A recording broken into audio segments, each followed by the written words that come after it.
Hello, everybody. Welcome to the 6th episode of That Young Cineast. I am That Young Cineast, and today is March 16. Today we are reading a scene written during the duration of March up until now, and I took my own creative liberties with this one, and I made it a little fun rather than exploring new alleyways. So we'll see how that is. Okay. Are you gonna introduce us, or are you just gonna leave us? Oh, it's the 6th episode. We're one-fourth the way there. Hey guys, Emma and I are still here. We haven't. Hi. It's been a long weekend. That's all I can say. I'm a little tired, but Yeah, I get you. cool. You guys ready? Yeah. What are your expectations? I was talking to you a little bit about this yesterday, so I have some expectations. I don't want to say them right now, but yeah. I mean, yeah. Emma, what are your expectations for this? I don't really have any. I'm excited for what Matthew brings to the table, as I am every month. Yeah, me too. I'm excited to see how he does this. So, yeah. What are our roles? Our roles, your roles. So, Yeah. this one's a little special. This one's a little different. Listeners, if you haven't, I want you to go listen to the 3rd episode where we talk about our movie making past, because this one's going to be a good reference. Oh snap! Wait, whoa. Okay, I'm excited. I think I know where this is going. This is cool. I know last episode, or the last scene read, we talked about me not writing a lot of women necessarily. So, this time around, Kaylin's going to be reading the direction, and Emma's going to have her full role. So, yeah. You guys are going to start picking it up pretty quickly, and hopefully, Emma, you can pick it up a little bit. It's been a while. These characters haven't been talked about in a while. But, yeah, we can... Yo, I'm excited for this. I know exactly where this is going now. Oh, okay, get started. okay. Yeah. Oh, gosh, okay. Okay, yeah. I'm going to explain after. I'll explain after. It's a little... Yeah. Rather than at the beginning of the story, it's, like, a few scenes after. After the beginning of the story? Okay. Yeah. Okay. Everyone ready? I don't want to say any names of the characters yet, but yeah. Yeah. Well, I have to sit in the thing, but yeah. Interior, Nate's house, day. An urgent knock on the door. Nate, I'm here. Nate opens the door. Lily enters. Holy it happened. Yeah, it happened. Lily sits on a couch. Nate paces. They're gonna want to contact you. I'll refuse. You know your family history. You know how it's supposed to work. Nate pacing. That's a family secret, and no one should know. But they know. They know who his next of kin is. I'm not affiliated with him. Nate, he's your father. Nope. Never knew the guy. He never fathered me. Beat. I'll refuse. I don't have to take his place. Nate sighs heavily. He paces. Nate, it's tradition. You can't just refuse. Nate pacing. Beat. Lily sees a tech-heavy suitcase beside a coffee table. Is that it? It arrived with the news. Did you open it? Hell no. Nate paces. Oh, sorry. I should just throw it in the river. That's not going to stop them. They're international government. You knew this was coming. You knew the tradition, and you knew their protocols. He wasn't supposed to go so soon. I was gonna have a failsafe when I'm older. Like, stash myself off the grid until they find someone else. You weren't supposed to be born out here. To them, you're an anomaly. But your blood is tied to this tradition. Points to suitcase. That suitcase is not the only thing on its way. Beat. Could you, like, tell them to hold off and wait? I'm a cadet and still in training. I'm in the same boat as you, an anomaly. They try to keep me there to stay, but our moms made a deal with them. We were allowed to be born here to be safe and comfortable. But when the time came... Lily looks at the suitcase. Nate sits down, head in hand. What's it like to be one of them, or training to be one of them? I'm years behind, so it's difficult. The others are so prepared, but I was welcomed and still a part of the team. I can't pronounce. Agbayani. Agbayani. Don't worry, you're Nate Agbayani, son of Red Feather. You're the strongest cousin I got. It's in your genes. Beat. Did you ever meet him? Your dad? Scoffs. No, he's too high profile. My dad says he's too powerful to train with. How is your dad? I'm not sure. I haven't texted yet. I rushed over here because all the eyes just turned to you. If by some slim chance I let them take me, what's the process? I don't know. What do you mean? You were never sent for training, and your dad is gone. My dad trains me, but your dad? A phone rings. Ring, ring, ring, ring. Nate stands up. Oh no, here we go. Your mom. Nate answers. Hey. Yeah, I saw. I'm looking at it right now. I already called. She's on the couch.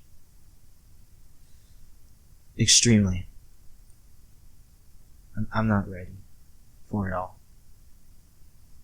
How are you feeling? Yeah. Okay. I love you. Dial tone. Nate puts away his phone. How is she? Sounded distraught. Said she needs time to process. Nate sighs. He walks over to the case. He picks up the case.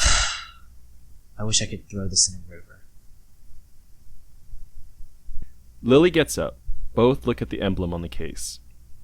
It'll be fun. I'll finally spar against Red Feather's powers. I'll find a way to beat you. End scene. There you go.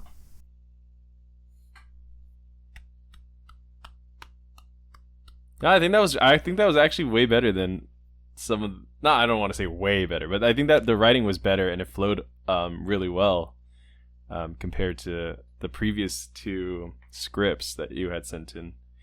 And it's just really cool to see these characters and like actually be able to flesh out a scene and bring those characters back to the table. So, for context, this is the Red Feather characters that I created for an unmade Red Feather short film in the Marvel Universe. I wrote this because I made it more, I guess, like, not teenage focused, but like worldly drama focused, because I was watching the new Daredevil season, and there's a lot of like normalized talking about superheroes because it's a lawyer show, and there's so many more superheroes that are bigger than I guess Daredevil in the universe. So a lot of what they're talking about is comparing Daredevil to the rest of the set of superheroes that are out there. So like putting these characters in the same set and being able to like talk about the world in the way that they do and make it more normalized, I feel like creating a cool scene that I can flesh out the characters with. I really like that. It sounds like you really placed yourself in that setting in order to develop your characters. Put a lot of thought into it. Yeah. And I wonder if there's also something to the fact that you have been sitting on these characters for a really long time, that to get into their headspace is a little bit easier, whereas like the other ones you were creating characters for that scene that month, whereas something like this, it's it's like I said, it's something you've been at least it's been in the back of your head this whole time for a few years now. So. Yeah, it's like, I guess from this in the story, they are experiencing a current superhero event occur, just like many of the people down on the ground in the Marvel Universe do. And in this case, the event is the death of Red Feather, the unexpected death of Red Feather. And if you couldn't tell, Lily already knows that she is a part of the team. And in the short film, she finds out at the end. But I switched it around so that Nate has someone that I normalize it more. It's a more system that they know about. And it's like, him becoming Red Feather, or the Philippines government would want him to come back and become their next Red Feather, is a secret that they've been told for a while. They know what's going on. It's like a family, like, promise, or like a contract or something. It's like, I guess I'm not sure what this is like, but what I assume is like telling your kid you're adopted. That's like something that's known, but not necessarily the main idea. So yeah, they go through the death of Red Feather, and Lily's there to, well, Nate obviously calls Lily there to have company, and he knows that she went through the same thing, but she did it the right way. She did it the way, like, when they were told her to go over there, she went. But Nate's mom, I guess, was able to hold him off for a little while, because both of them necessarily don't want him to be over there. And it comes at a wrong time, like he says. He was supposed to be able to disappear. He was supposed to be able to go off and run, because he's only like, I would say, like 17 or 16, and still like in a house that is trackable and able to be found. So he's just like preparing himself for a change, that he's gonna have to like be pulled into this different world of superheroes, and him being not able, I guess, in the bigger story, would not be able to have someone to teach him how to be a superhero. Yeah. No, I mean, yeah, this story, this whole backstory is so different from the original version that you had created. So that's, I was a little surprised that Nate and Lily had already known that their parents were in this superhero team, and like that their dads didn't just disappear or something like that. But I like this idea that he's a hero. He's a kid. He's just a kid that doesn't necessarily want to be a hero, but he's now forced into that role. So it'd be really interesting to explore that. It's almost kind of like a young adult trope in some situations, but I think that fits in for what this audience would be, which is like the young adults, because it'd be like a band of teenagers. It's also interesting, I think, that you didn't make Lily's dad die, because all of the whole team was supposed to die. But I do like that you made it so that at least Lily was already training to be part of the team, and she was embracing it, whereas he's like, I don't want to do this, but now I have to. Or he eventually like probably ends up taking on the responsibility. But yeah, very interesting. Yeah. A lot of Easter eggs, I think, subliminally went into the writing. When we bought that safe for the ball and the helmet to go in, when he gets the news in the original film, he takes the little box, a little safe box, but in this one it's just the obvious giant suitcase, and there's nothing like, I would say, cheap to it. Like it's no longer something that would be, I guess, simple to pull off, but rather something that adds to more of like the story. They know what that suitcase is because it's obviously tech heavy, and it has something within it that's going to give him his powers. And I think that's cool, the way that I was able to evolve such a tiny little like thing from the original script into something like, I guess, grew up with me, you know? So It's less magic and more like tech based now. yeah, it's more, there's more of a system behind it. Emma, what do you think of this new story? I think the writing is very creative, and I like that you were taking the creative liberties you wanted because you knew you didn't have to film it, and that you could do little changes like the suitcase. And I really want to know what you mean by with changing it from a safe to a suitcase. You think that this script and this story is growing up with you. I think I don't really focus on growing up, but it's just something that was a natural change to me, you know? Like, I'm doing things that I wanted to do now, before, but it wasn't necessarily I was able to pull it off because I was like 14, 13. And I never really thought of having, like, these conversations, like, these, I guess, vulnerable conversations of, like, sharing your worries or how scared you are, or having a suitcase. Like, that doesn't occur to me until like I guess I've seen more of the world in between then, and I can pull more things, more inspiration, more aspects into a more full story. You know, I'm building the world a little bit more from like my eyes, and able to populate it with things that I didn't necessarily understand before.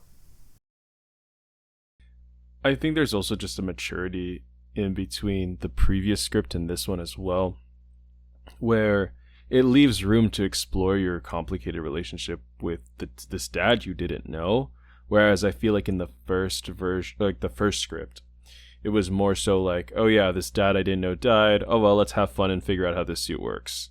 And that's really what the conversation between Nate and Lily was at this point, which was like, I got a suit. I don't know what it does, but let's figure it out. And somehow I have these powers now. And, but like, and it was supposed to have like a fun montage where they're just like, you know, figuring stuff out instead of like, this feels a little bit more grounded, which I do appreciate in comic book stories when, yeah, there's the silliness sometimes, but there's still grounded moments where these are just people. These are people that just happen to have these powers and they have complicated emotions because of that. And especially teenagers, when it's already a tough time to try to understand what is happening in the world while you're trying to figure out what's happening with yourself, and like all these, you're struggling with all these different emotions, and you add now superpowers on top of that and a complicated history with your dad, and you leave this really open to explore some heavy emotions that this is already starting to deal with, but you can really, if this were to become a thing, you could really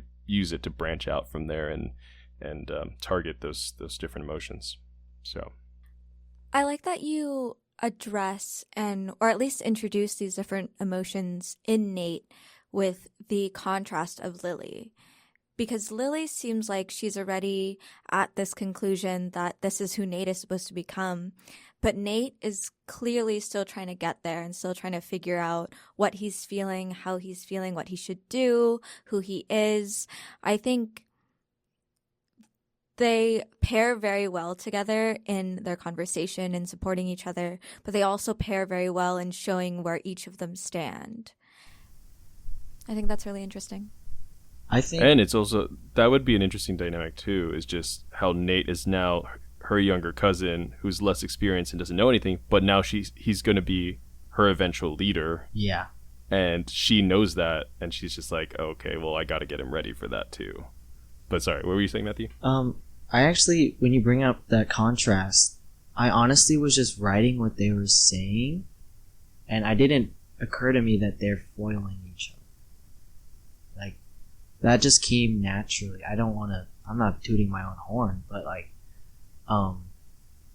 it's like an interesting thing that I just realized is that I was just writing the characters and naturally they foiled each other in the way that like expresses who they are.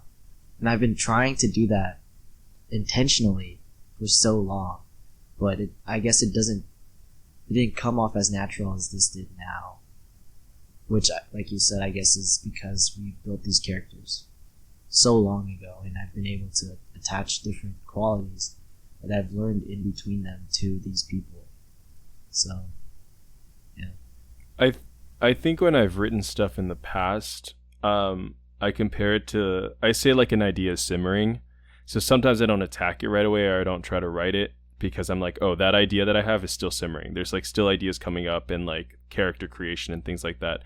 And I think that's maybe kind of what happened here, where I think there's always new things that you can come up with in stories and ideas and things like that. But it simmered enough that it was kind of ready to become something new. Like you had already tried to create it in the past, but now you're older and it's simmered for even longer. And now it's a little bit richer of the idea is formulated even more so than it was 3 years ago or whatever it was. So I think before it was just me trying my best to make a film that has every fun moment of a superhero movie in one. But now I feel like being in a normalized world, in a superhero world where everything's like, yes, superheroes are there, but having that be normal and is a world that I would want to live in, rather than like necessarily being the number one superhero or being the one flying around and saving people. I would just want a normalized protection of the world. I think that's the fun part, is being able to turn on the TV and see, oh, Iron Man defeated this guy, or Thor is fighting a kaiju downtown. That's the fun part. I guess not that downtown's being destroyed, but like just being able to turn on the TV and see Thor running around. That's the fun part. But yeah, I didn't put any superhero aspects like action or anything into the scene, so I'm glad that, like, I guess the superhero part came through or something. And yeah, I just really like world building in a superhero. Yeah, I agree. I do too. The only thing I will say about the script is just, you already have him pacing, but then every other line you're like, Nate paces. Yeah, I didn't want to lose pacing. that idea of tension, but I just didn't know where else to put it. And I think it's fine to just say Nate paces and just have the understanding that this whole conversation is him pacing. And I think that came through enough, because you never have at a point where he just like stops pacing. I think it would be if yeah, I mean, besides that, but even here where you're saying Nate pacing, there's just dialogue, he paces, Lily says one thing, and then he goes back to Nate pacing. And I think if he, like you said, if he sat down and then he's pacing again, that makes sense. But something where you don't have an action for Nate doing anything else, and just whenever you say a Nate action, it's pacing, I think it's like kind of given that this whole, I mean, you can tell he's already tense the whole time. He's just like, I don't know what I'm doing, I don't know, and he's just walking back and forth in a room, and I think that comes through. But other than, I mean, yeah, that's the only point of critique that I have for this script. Yeah, I like it. All the bits that you do say Nate pacing, were you thinking more in terms of like camera direction? I think every time I said Nate pacing, he's probably turning around and walking the other way. So he's probably just going back and forth in the living room. But I see. So when it's like, oh, where did you say it? Oh, Nate pacing a beat, and then Lily says one line, and then Nate paces again. I think he just turns around, just walks I back. see. So like, would it be like a shot of him pacing the silence, and then at Lily, and then him pacing? Yeah, again? Probably. I see. It would probably like okay. be an over the shoulder following him around. Which I think that would be just like a line that you write on the script in pencil. So I afterward, want to bring something up. It says on the 4th page and the 5th page of the PDF, a phone rings, ring, ring, ring, ring. Nate stands up. Oh no, here we go. And Lily says, "Your mom." I literally wrote in the notes, it's not seen on your PDF, but it says, "Ha, your mom." And like, I remember while I was writing that, I was like, oh shoot, I was reading. Yeah. So she's Your just mom. gonna be like, your mom.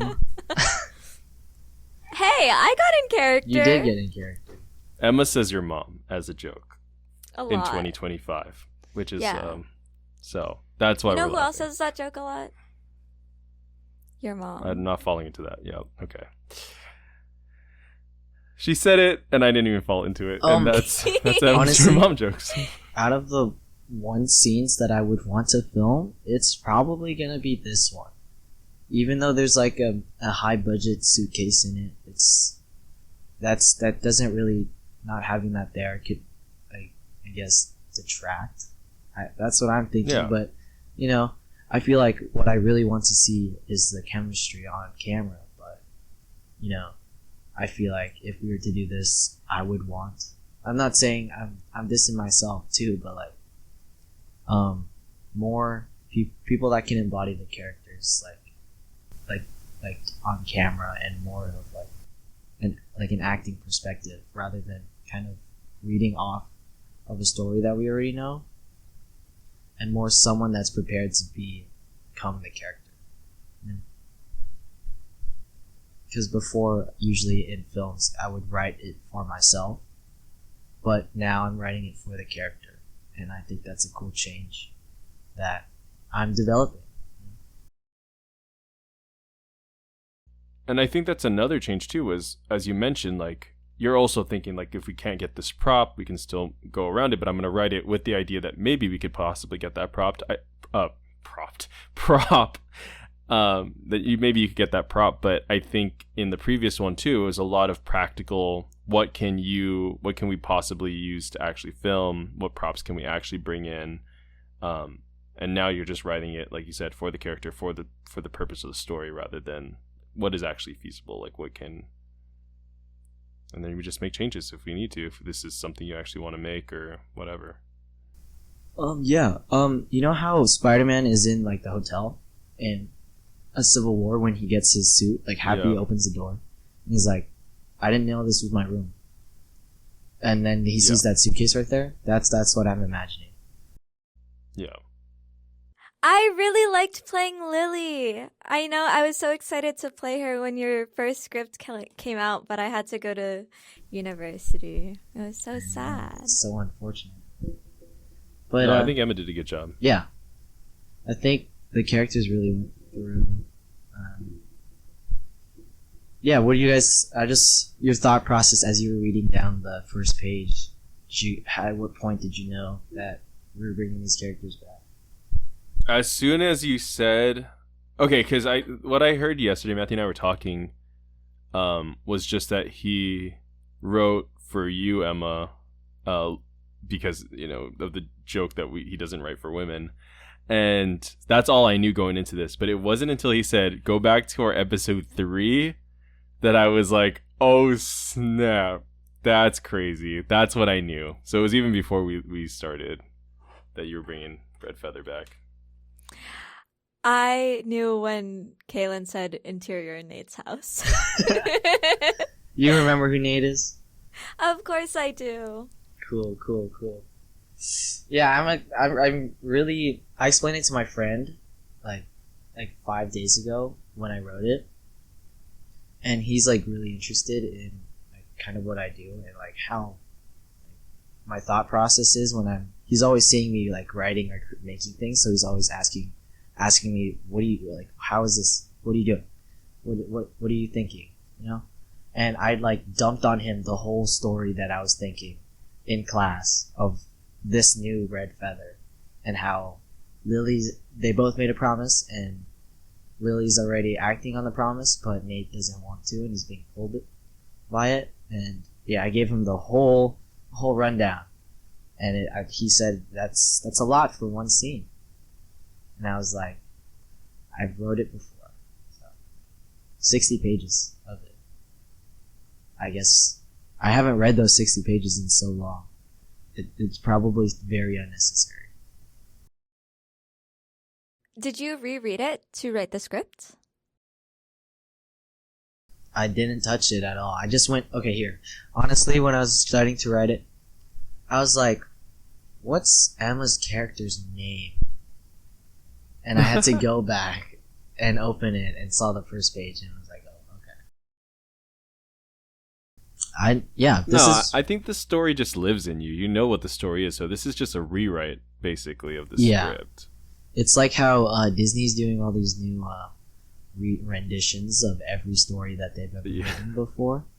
So, but, mine's better. At least you didn't release the first one and then come back and do it again. I feel like if this does, like the story of Red Feather does ever get made by me, it's going to be an interesting story to tell about its development. I feel like I'm already having fun on this trail of, oh, what are we doing next? Oh, it's been years. Who are these characters? How are they changing, I feel like if I were to make it, it would be like 10 minutes long. And not that crazy, not that actiony, but more of the character becoming and accepting that he's going to be the Red Feather, I feel like people that don't listen to every episode would probably be like, who the heck is Red Feather? Like this it sounds like super out of context, but no, but see, that's what you told him to go back and listen. Go watch episode 3. At least the second half of episode 3. Yeah, go skip to the Red Feather part or the superhero story part. That's the necessary part. I like how we go tell them to listen to the longest episode. We're like, yeah. You don't have to listen to the others. Just listen to our longest episode ever.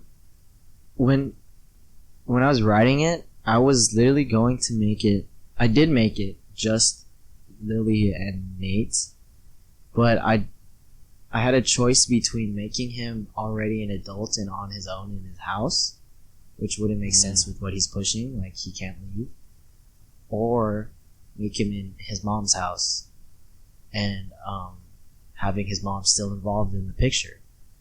And it was kind of last minute that I added the mom. It was just something I put in there to make sure that, I guess this is the beginning of the story, it's fleshing out all the characters, but just introducing that element of it, and have, like, after Lily talks about the promise the mom's made, and introducing that mom in the form of Nate's reaction to what she's saying. Not necessarily making a new character. It almost feels weird not to have it in, so I'm glad. Like, now to think that wasn't originally in there is weird to think, but I'm glad that you did put it in. I'm gonna say this. This is when I talk about last minute addition. I wrote this all in one night, but it was the last thing I added. I don't think I changed anything. I think honestly, I wrote it out fully, and then that's usually what happens. I write it out fully, and then during class or like when I'm done doing work, I would go back and check it out. But I wrote it so soon or so close to now that I just wrote it out. I wasn't even reading the previous page. I was just writing it until I felt like I could end it. That's it. Well, Nice to summarize, I think you have really learned what it means to world build and put yourself in the world that you want to build, and you can visualize exactly what kind of components and how the characters respond to that. And you're also talking about how getting to know these characters for a while, and like Kaylin said, letting it simmer, has led you to be able to develop and add in better ideas of how you see the world, how your characters would see their world, and really create that dynamic feel to it, which organically created the foil between Nate and Lily, which I think was done very well. I am really glad you were able to add the mom character. It was a wonderful addition. But I think this script so far has been my favorite. I don't know about you, Kaylin, but I really can't wait for what else you have to write, Matthew. I know. I'm happy that we were able to do this like in the third week of March, because now I can have a week to catch up on 3 episodes now of editing, and being able to actually prepare myself to be writing the scene. Because honestly, until like I wrote this scene, which was like 4 or 5 days ago, I believed that we were gonna come into this episode with no scene at all, because March was so busy that I was going to come on the episode or text you guys and be like, unfortunately, there's no scene this month. But after watching Daredevil, I got the sudden inspiration to. No, honestly, I was watching after we finished the first 2 episodes. I paced around my living room. I was pacing while I was writing the scene in my head. I was pacing around my living room and writing it out in my head first. Like I was like, okay, I was writing a world building in my head.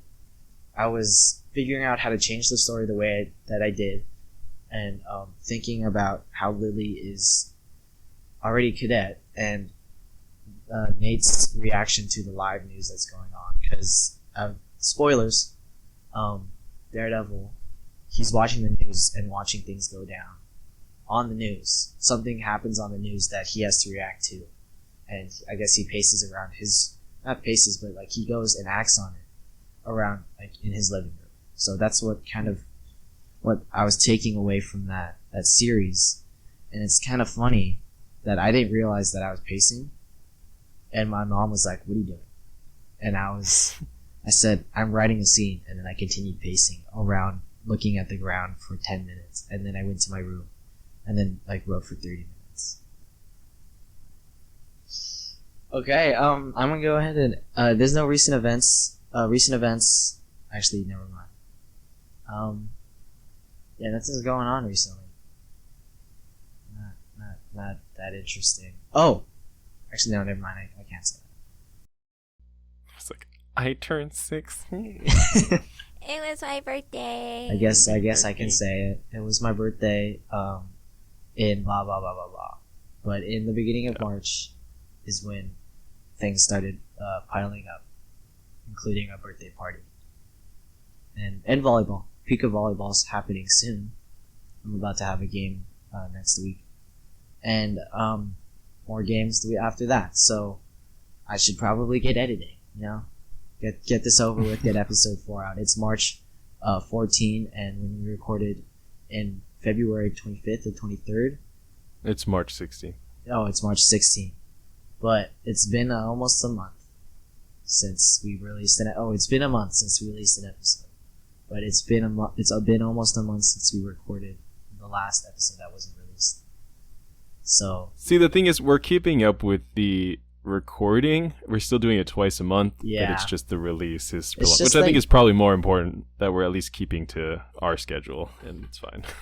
Thank you for listening. I've been the young Cineast. They've been themselves. Happy third scene read. Goodbye. Yeah. See you guys.